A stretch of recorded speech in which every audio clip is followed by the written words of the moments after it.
Climate Fund. The independent evaluation unit of the Green Climate Fund reports to the board directly. We do a lot of evaluations, and some of them have looked at Africa specifically in the last year, looked at direct access, looked at readiness, and so a lot of issues that have been talked about in the last session was urban and cities, and now we start to look up and magnify and go a little bit higher up in the level that we've spoken about in the last session. Just a quick show of hands perhaps, how many of you are familiar with the GCF?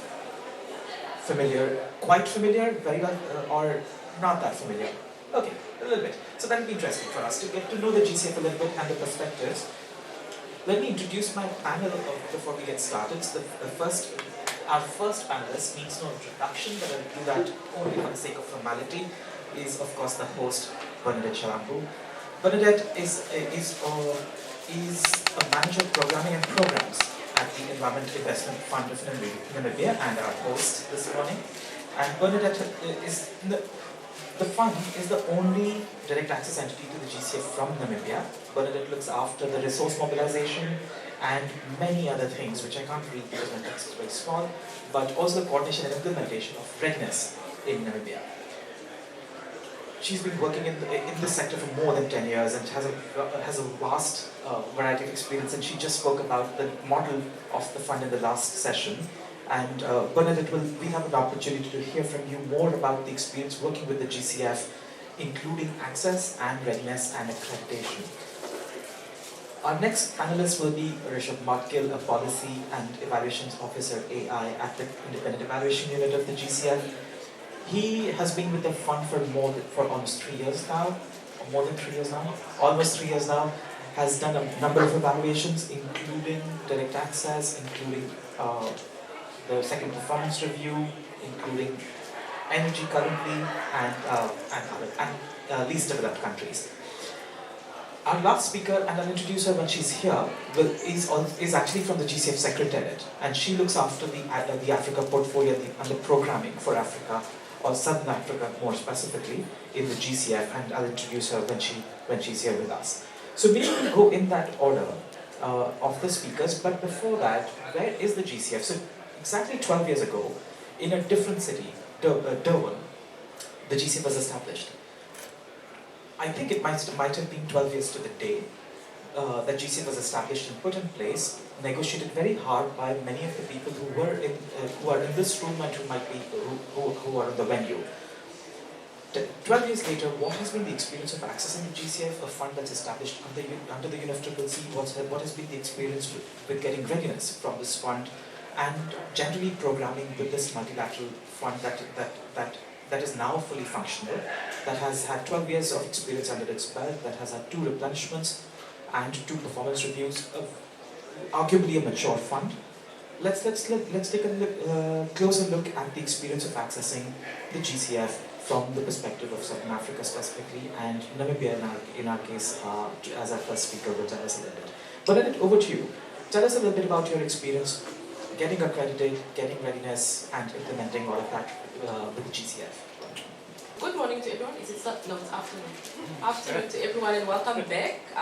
For those who've been in the previous session, you will continue hearing my voice for 1 more hour. But it's a pleasure to speak about the Environmental Investments Fund's journey, especially now that we are talking about the Green Climate Fund. So yes, EIF is currently the only direct access entity that we have accredited in Namibia. We've been accredited now since 2015, and that accreditation had lapsed, and then we had pursued re-accreditation, and this was then done in 2021. In an effort to increase more entities in pursuing accreditation, the Ministry of Environment has nominated other entities in addition to ours to be accredited. So through readiness funding, we are now currently supporting as a delivery partner for this readiness. We are supporting now Bank Windhoek, the Development Bank of Namibia, Namibia Nature Foundation, as well as the Agricultural Bank of Namibia, Agribank, also to be accredited to Green Climate Fund. We are doing this as a country because EIF alone cannot do it. The demands are just simply too much. And there are other financial streams that we, as a small entity, only accredited for 10 million USD per project, we do not meet always the appetite of other people who would like to access the funds. For example, the banks are into more bigger capital, and therefore we are diversifying in terms of who gets accredited. To date, we have accessed projects for 4 projects that we are currently, okay, 2 have closed, 2 are under implementation. These are all 10 million capped projects that EIF has accessed from the Green Climate Fund. Of course, we always try to be the first, like for example, Sub-001 is the first project under the simplified access modality that the EIF has. So we always try, by all means, to beat everybody to the race. Of course, this is tied down to the leadership that we have at the office in terms of what exactly are we doing and how we are doing it. And a lot of the projects that we design are really informed by government. Our NDCs play a very big role in this, as well as our national development plans in terms of how we program and for what exactly. So yeah, I end here for now.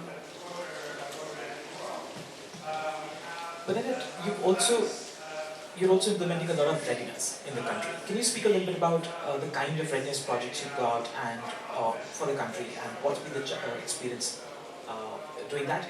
And then I'll come to battery accreditation as well, the process of that and how the experience was. Okay, so for readiness, those who are not familiar with readiness is really money that we get from Green Climate Fund to get ready for something. It's small ticket in terms of, if you compare it now to the big projects, for Namibia we can access up to $1 million per year for readiness projects. So the readiness projects that we have gotten to date, the one was to help the EIF with its accreditation, similar to what we are doing for the 4 entities now. We've also had readiness support to help the NDA, which is the ministry, improve or at least set up an office as an NDA, because they have a lot on their shoulders as NDA. Of course, they need to approve these projects, they need to endorse them, so a lot really lies on their shoulders, and they had to get ready for this. There's a readiness 3, which we are not the delivery partner, I think it's UNEP. And then the 4th one that we are doing is to support the green hydrogen interventions in the country in terms of setting up strategy and doing feasibilities for that. We have another readiness that reviews the governance space into which green hydrogen is going to operate. And then the last one is actually the one that I spoke about. But then, of course, we have a Readiness 7, which is being implemented, or for which Namibia Nature Foundation is a delivery partner. And this one is then for our National Adaptation Plan, the NAP.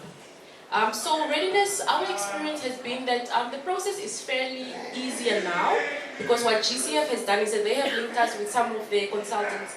So we work directly with our consultants, and we are able to, almost in real time, have an opportunity to co-create some of these proposals, and in that way we are more responsive to what the donor really wants us to put forward. So you have less time going back and forward between the donor, and also the contracting time is much easier. We are now also working with the intermediary UNOPS in terms of contract management, project management, delivery, so which that has really made life much easier. And with GCF, a lot of the reporting, the disbursement requests, all of it is really digital. So by a click of the button, you can already submit your things, you have a review, you have feedback. Where GCF really can improve is in terms of their internal review process. From the time you submit your, let's say, your report, getting feedback back, that still is taking some time, but I understand there are different divisions through which these reports have to be run through. But of course, yeah, I think the readiness part is much easier compared to the other streams. Yeah. And let's speak of the other streams. You spoke about internal leadership of the organization and getting accredited. You just got re-accredited as well. Can you speak to that experience before we turn to Rishabh to look at direct access as a portfolio? All right. So accreditation with GCF lasts 5 years. And then the donor comes back to assess whether you are really competent and capable of managing your money. So the re-accreditation for EIF did take a while, simply because we were the first, we were learning. The donor was also not really confident, or like, having confidence that we can really pull this off. So it did take a while. And some of the policies, the governance structures, we didn't have in place. There were also positions within the institution that were required that were not there. So that took a while. It has to be budgeted from somewhere. Of course, the CEO has to make submission to the board to get some of these positions approved, such as my position was previously not there. So it did take a while, but of course we at least internally, the EIF board saw value in terms of moving this process forward. And also, I mean, when it comes to the NDCs, we need to be deliberate in terms of how do we achieve those targets. And the EIF being the only entity currently in the country, there's a lot of pressure on us to access funding, not just from GCF, but from other DFIs as well. So we somehow have to keep on, we have to be the best they can be, you understand? And then from that angle, we then have to hold hands with the other ones that we are taking through the process. So yeah, so that's been our journey so far. It's been part of the direct access synthesis of the GCF, looking at direct access more closely and what within that mandate has or has not worked. Tell us a little bit more. I know you're busting some myths today on this mandate. Can you tell us a little bit more about what the evaluation report found? Some myths from findings coming from my evaluation report. So let me start from the top. The GCF's new strategic plan asks for increased financing of channelizing finance through direct access as a modality. But from the evaluation, there are a few myths that I want to bust. The first one being that direct access entities are usually small entities. That's myth number one. And I have a few numbers in front of me. While only 21% of the GCF funds are channelized through accredited entities, the 66% of the DAE allocation only goes to the top 5 DAEs. And out of that 66%, the top 4 are regional development banks. If you look at the portfolio size, an average portfolio size, an IAE would be around $55 million, whereas a DAE would be $33 million. So in other words, we might imagine DAEs to be benign, cute little shops, but that's not it. They're sophisticated entities dealing in sophisticated portfolios in and across varied economies. So that's the first myth I want to bust, that DAEs are not small entities. Myth number... I'm so sorry. Okay. So a DAE, accreditation, once you get accredited, you turn into an accredited entity. And there are 3 kinds of accredited entities. A national direct access entity, or a DAE. A regional entity, which may be working in a region, for example, SEC or SPREP in the Pacifics. And then you have an international accredited entity. UNDP is the biggest one. So while Bernadette is from a direct access entity, UNDP would be an international entity, and SPC would be a Pacific regional entity. So I'm just going to use the acronyms now, that's it. Okay, the second myth, that since DAEs are usually local, they don't do mitigation projects. And I want to bust that myth as well. As Archie stated, that our governing instrument got adopted in 2011, a lot of negotiations came. And what came in the governing instrument is that the G7 is going to do its financing in either adaptation projects, mitigation projects, or cross-cutting projects. And the more numbers that I have in front of me that we found in the evaluation is that while there are 19 FPs which are adaptation only by the DAEs, there are 18 FPs which are mitigation projects by the DAEs. So it's almost a 50-50 split. The numbers don't lie, and the myth that DAE only does adaptation is not the truth, because our evaluative findings say the otherwise. According to me, the themes of projects depend on the comparative advantage of an institution. And our DAE portfolio analysis states that while mitigation projects are mostly undertaken by financial institutions, private asset management companies, equity, or UN organizations which specialize in RED Plus projects, our adaptation projects are mostly undertaken by non-financial institution DAEs, or UN bodies which do not specialize in RED Plus projects. So that's the second myth I want to bust out. The final myth is that DAEs face different challenges as compared to the international accredited entities. And the progress report of the projects show that DAEs and IAEs usually face same kind of challenges during implementation, And it has the same kind of impact while they want to do implementation of those projects.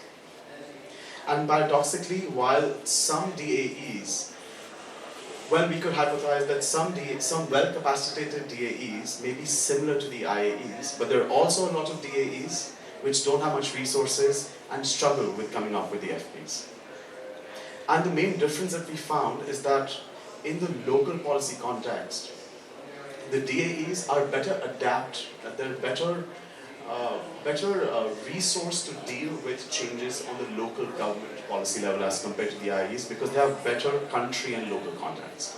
So that's the third myth I want to bust. Now what I want to do is share a few very interesting conclusions coming out of our evaluation report, which was submitted to the board last year. The first one being that direct access to climate finance has to be implemented or in brackets channelized through accreditation model, and that there's no other effective modality that exists or is used to date.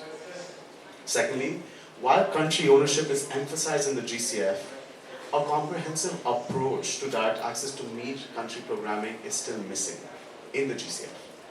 And finally, and my favorite tagline, that institutional accreditation does not guarantee finance.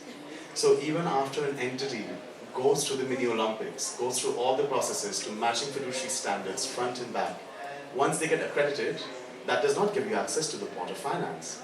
You still have to send concept notes, which need to have the climate rationale, which need to meet the standards. It needs to be approved by the GCF Secretariat, which then turns into a funding proposal, which then goes to the board, and after deliberations is approved by the board, after which you go into the AMA negotiations, and when you sign the contract and the gavel hits is when you get the money. So accreditation doesn't get you money. Accreditation just gets you access to be able to submit funding proposals, to have access or catalyzing climate finance from that point. So these are the three conclusive statements that really resonated with me from the evaluation report. And actually, I know I'm running out of time, so I'm just going to quickly state three recommendations that the IU made to the board for our evaluation report. Super crisp. To conclude, the several recommendations made to the board, number one being to explore means to channelize climate finance beyond the accreditation model.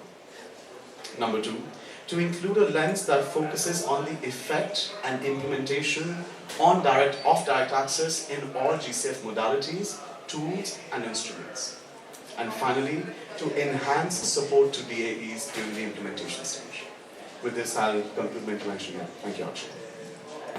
Thank you, Risha. And you've spoken about getting accredited is one thing and getting programming with the GCF is quite another. I just want to pause here to see if there's any bubbling thoughts, comments from the audience.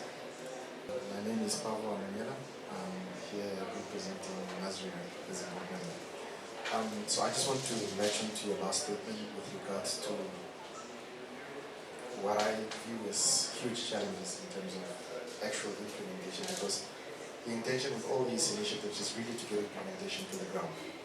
So, given what you've highlighted, two questions. One, how do we deconstruct those challenges to actually get implementation into the ground?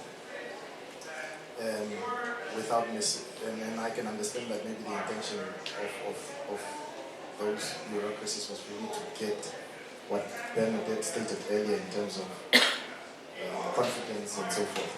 But how do we, knowing in the space we are now and the many years of progress institutions have made in terms of structures, how do we deconstruct that, number one, so that we can really get access to the funds, which will then get us to actually implement. Thank you.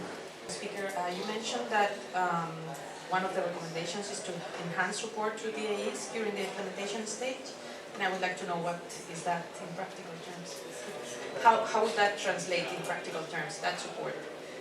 Do we ask it to, or?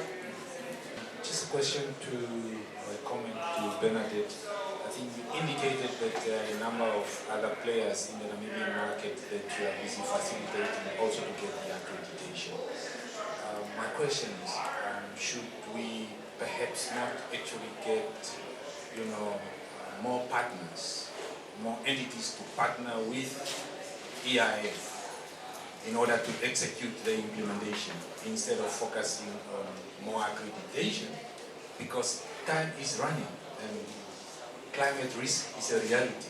we need to focus on implementation rather than having a lot of entities seeking accreditation while implementation is suffering. Perhaps if I can just get your view on it. Okay, with time, it hasn't gotten easier, so to say. I think we've just mastered the how to do it. We of course have built relationships, networks within the GCF infrastructure, and of course working with people then makes life much easier than just getting an email from a random person you are most likely not to respond or report as spam. But of course, making deliberate effort to be part of, like for example, the GCF board meetings, attending, like for example, the annual dialogues that they host, building those relationships really does help you, at least on the sidelines of those meetings, meet people and then make a case for what you are trying to submit. But when it comes to submission of any of our proposals, concept notes, we are still in line just like everybody else. We still have to go through the many committees that you have, the review processes, so there's no way we can skip that.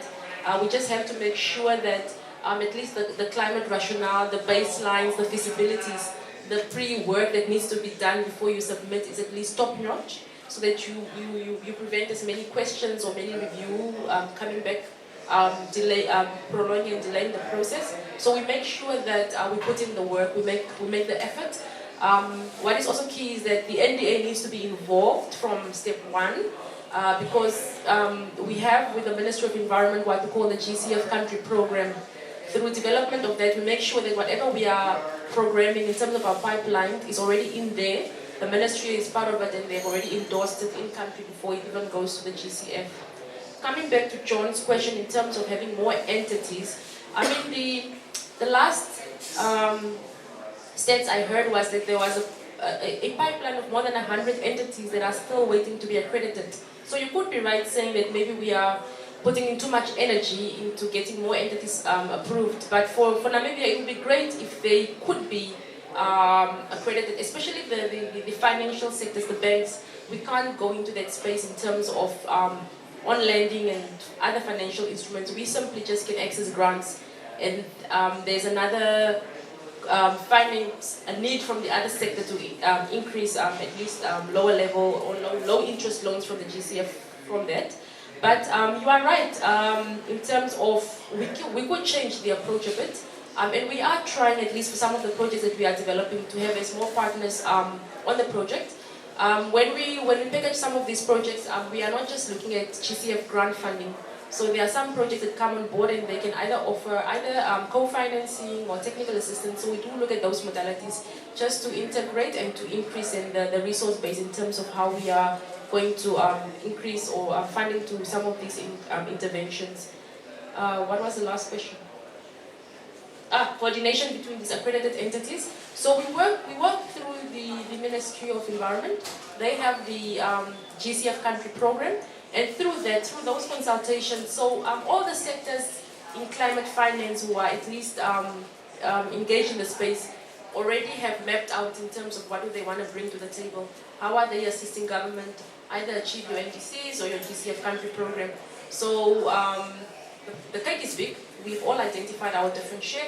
I mean, ours is EIF. Obviously, we want to stick to adaptation, dealing with communities on the ground, and then the banks have identified something different. Your development partners, your UNDPs, your World Bank, your World Food Program, sorry, they also have identified other sectors they want to support government, and that is how we coordinate, so we also don't duplicate efforts at the end of the day. Yeah. Thank you, Archie, and very nice to meet you. We work in the same building, but it's the first time we're meeting. We're meeting in Songdo, we're working in Songdo, meeting in Dubai. You know, life has its ways. Very nice to meet you. So what I want to start with, Archie, is take the 3 questions that were asked.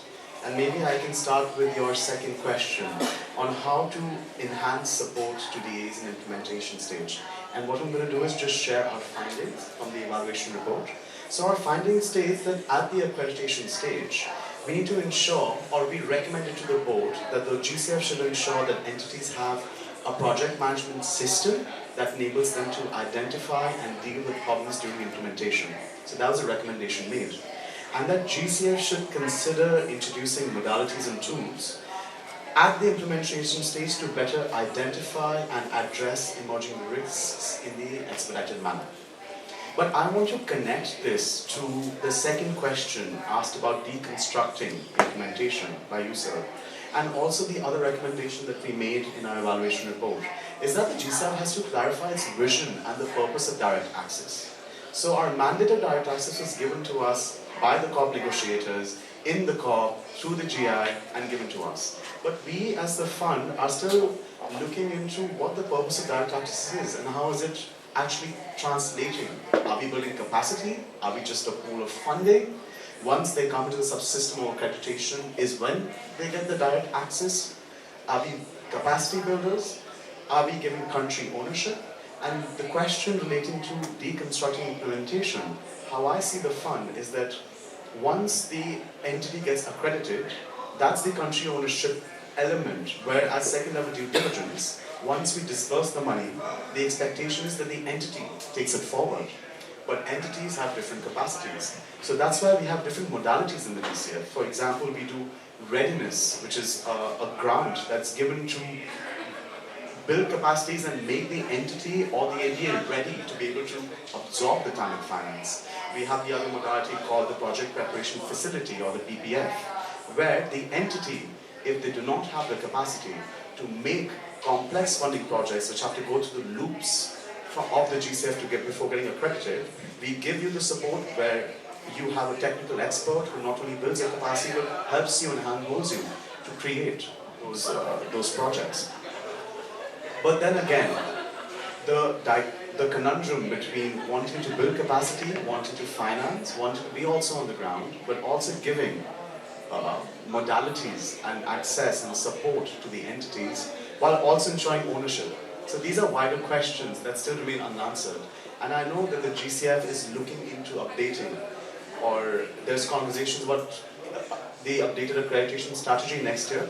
So I'm certain as GCF enters into a new period of the programming of 2024 to 2027, more clarity emerges from that end. So I hope that answers your question on deconstructing the implementation. We're still yet to find the perfect way.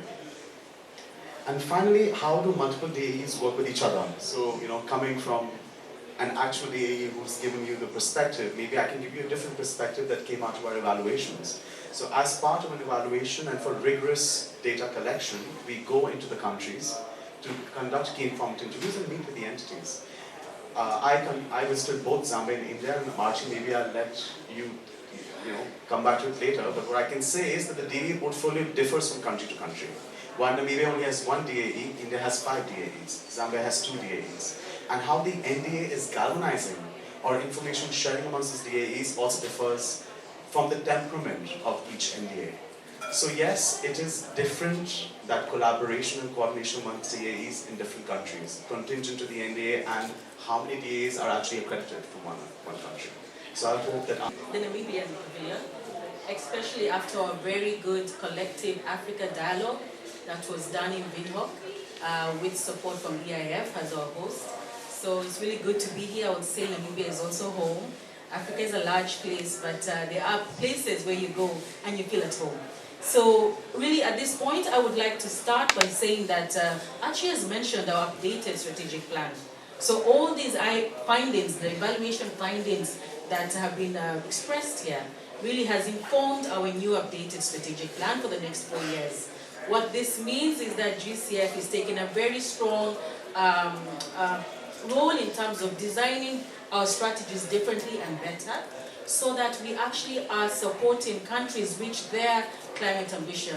With this new updated strategic plan, we are really working closely with countries, and I'll explain and unpack how that will take place. So first of all, an updated strategic plan that has been informed by our findings, that has been co-created, and also consulted through various co-creation workshops together with private sector, civil society, governments, and other actors across the globe. So this just shows that we are really thoroughly informed in terms of this strategic plan, because in addition to the consultations, we have ensured that the strategic plan is aligned with climate science, aligned with ambition, aligned with what is needed in terms of systemic responses. to be able to get us to where we need to be. So having said that, I would say that we are quite proud of this strategic plan because of the efforts that have been done in terms of designing it. But really, what is this about? How are we reaching differently? What is different with this strategic plan? Well, one thing is that this is a plan with very key target areas. We have 11 target areas well articulated in the plan. But more importantly, we're making some very clear paradigm shifts in terms of engagement. So countries going forward will have to put in place a country program in terms of how they plan to engage with the GCF. This is a very lean document. Why are we saying a lean document? Because countries have already taken their time to develop NAPs, they have developed LTSs, they have developed all sorts of policy instruments that really articulate what they would want to do at country level, and GCF takes cognizance of that, especially considering that we've also supported a couple of these policy instruments, such as the NAPs. So going forward, what we're asking is that, hey, country X, please let us know how you want to engage. What will it take for country X to accelerate its climate ambition? For Africa, there's no question about adaptation. There is no question on how important adaptation is in terms of supporting economic development, in terms of countries also coping against their climate change impacts. So as we say adaptation is critical, we also are very much aware of the fact that for Africa as well, this is the only continent that's going to grow. There is no other continent that will grow as much as Africa, and the opportunities that are there for Africa also come with various challenges, and therefore each country in its country program should be able to articulate what its needs are in addressing the climate crisis. Again, the climate crisis is not a one-fix-all. It needs integrated programming. It needs us to think very critically on our key productive sectors, ag-food security, water and related issues, and how we can work much more closely to be able to actualize core benefits in these sectors as we address the crisis. So we are looking forward again to Africa to produce some very innovative interventions. And we know that Africa can do it because Africa has done quite a bit when it comes to addressing the climate crisis. And I say that very clearly, knowing very well what Namibia has done, what South Africa has done, what other countries within our region are capable of also doing. So the updated strategic plan is our blueprint for the next 4 or 5 years. We are making paradigm shifts. We're asking countries to develop their country programs. Be very articulate in terms of what you want GCF to support that would accelerate both public and private investments in country X's in our continent. Secondly, we're asking countries to also utilize various financing mechanisms that GCF has, such as readiness, but be more specific and be more deliberate in how readiness is utilized. Readiness can really be used to be able to accelerate both private and public investments into the country. One area that is very clearly missing is how we can actually green our financial sectors in all African countries. Readiness can support enhanced private sector engagement in all countries, but it will call for NDAs in these countries to work very closely with all actors on the ground. So you can also use readiness in support of enhanced coordination, collaboration, to strengthen climate ambition. Readiness can also be used to actually focus and narrow down on particular sectors of interest. The water issue in Namibia, for example, is a critical issue. Water security is a critical issue in Namibia. How can we bring together various actors using readiness to address this issue? There is no, let's be very honest, GCF can't articulate what needs to be done for Africa. Africa needs to articulate what needs to be done for Africa. So we're looking for Africa-owned solutions, African-led interventions, and African-managed interventions. So to get us there, how can we use readiness? How can we use other financing mechanisms such as the SAB, such as the PSAA, to be able to articulate and accelerate some of these ambitions? So that's our journey. But it's a journey that GCF cannot go alone. We're putting countries front and center, and we're also asking countries in terms of leading, also articulate what needs to be done at your level and also together with other countries, maybe at a regional level, to be able to promote and accelerate some of these activities and interventions. I think I'll stop there so that I know the question, and I'm still trying to really unravel and grapple the responses that would really support us.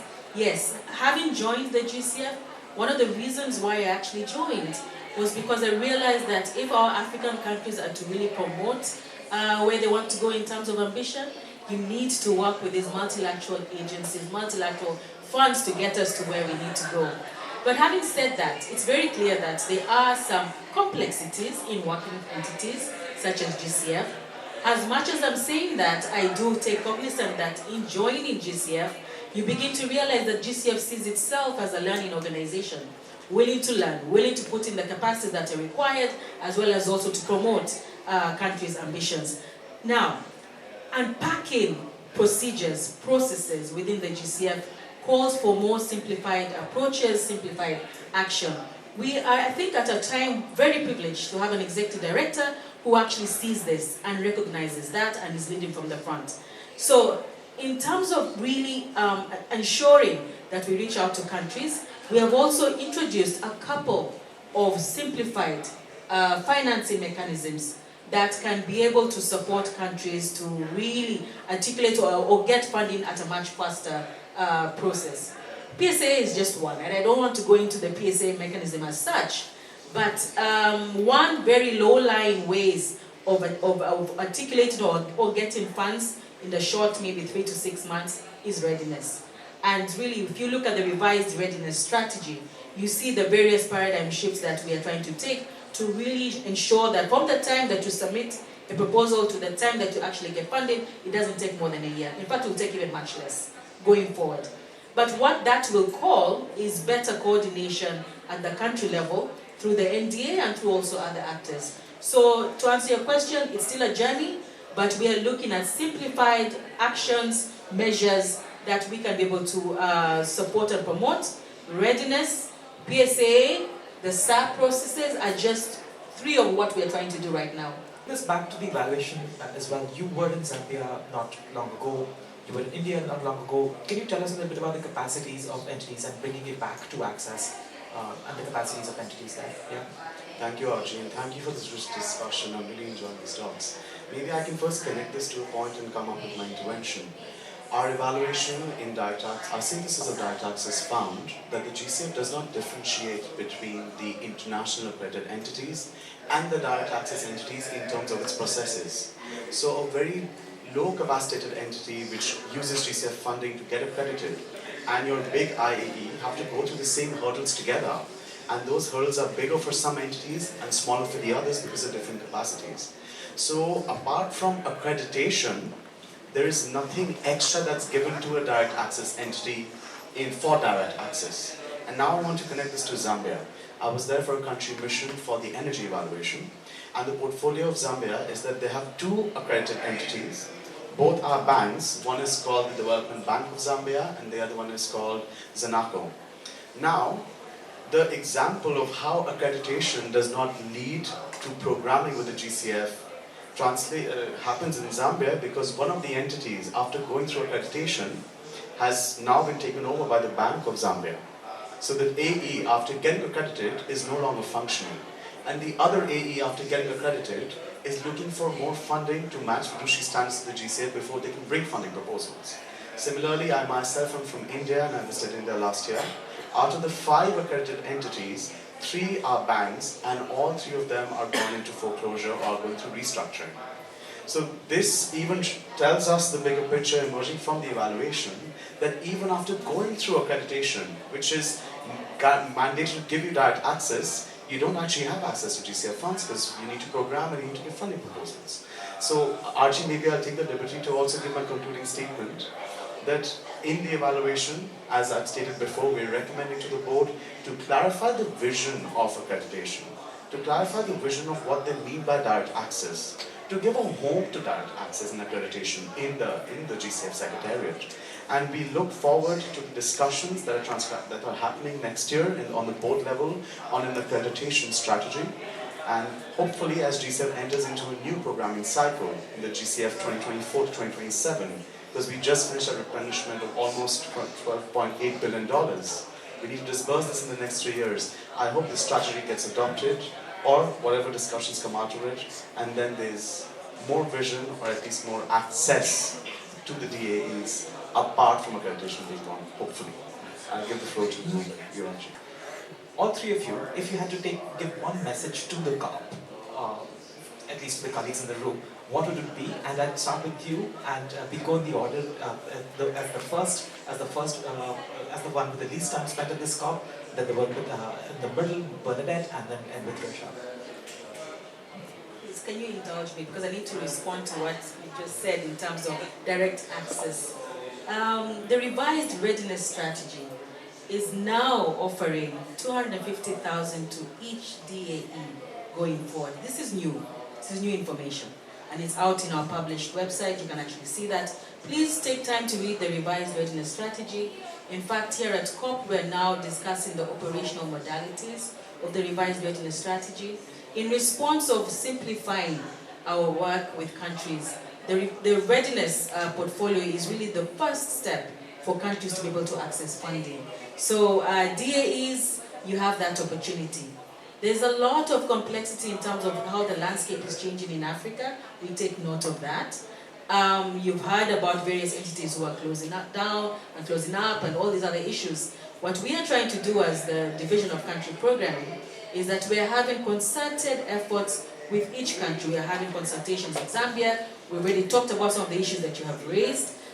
When we're trying as much as possible with regards to Zambia to have Zanaco take up the portfolio from DBZ.